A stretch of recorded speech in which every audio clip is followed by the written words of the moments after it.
ನಮಸ್ಕಾರ ಅತ್ತೆ. ಹಲೋ ಬಾವಾ. ಹಲೋ ಬಾವಾ ರಾಯ್ರೆ. ನಮಸ್ತೆ.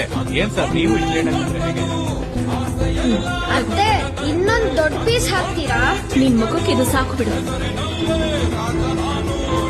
ನನ್ ಮಾತ್ ಕೇಳು, ಮಗುನ ಕರ್ಕೊಂಡ್ ಬಂದ್ಬಿಡು. ನಿನ್ ಅಣ್ಣ ನಿನ್ಗೆ ಒಳ್ಳೆ ದಾರಿ ತೋರಿಸ್ಕೊಡ್ತಾನೆ. ನಿನ್ಗಿನ್ನು ಚಿಕ್ಕ ವಯಸ್ಸು, ಬೇಕಾದ್ರೆ ಇನ್ನೊಂದ್ ಮದ್ವೆ. ಏನ್ ಮಾತಾಡು? ಯಾವಾಗ ಎಲ್ಲಿ ಏನ್ ಮಾತಾಡ್ಬೇಕೋ ಗೊತ್ತಿಲ್ಲ. ಸುಮತಿ ಸುಮತಿ ಚೆನ್ನಾಗಿದೆಯಮ್ಮ? ನಿನ್ನ ಅಣ್ಣನ ಹೀಗ್ ನೋಡಕ್ ಆಗ್ತಿಲ್ವೇ? ಹೇಗಿದ್ದವ್ ಇವನು, ವ್ಯಾಪಾರದಲ್ಲಿ ನಷ್ಟ ಆಗಿ ಇವಾಗ ನಿನ್ ಗಂಡನ್ ಮುಂದೆ ಹೀಗೆ. 20 ಲಕ್ಷ ಬೇಕು ಬಾವಾ, ಸ್ವಲ್ಪ ಸಹಾಯ ಮಾಡು ಅಂತ ಹೇಳಿ. ಏನಾಯ್ತು ಸುಮತಿ?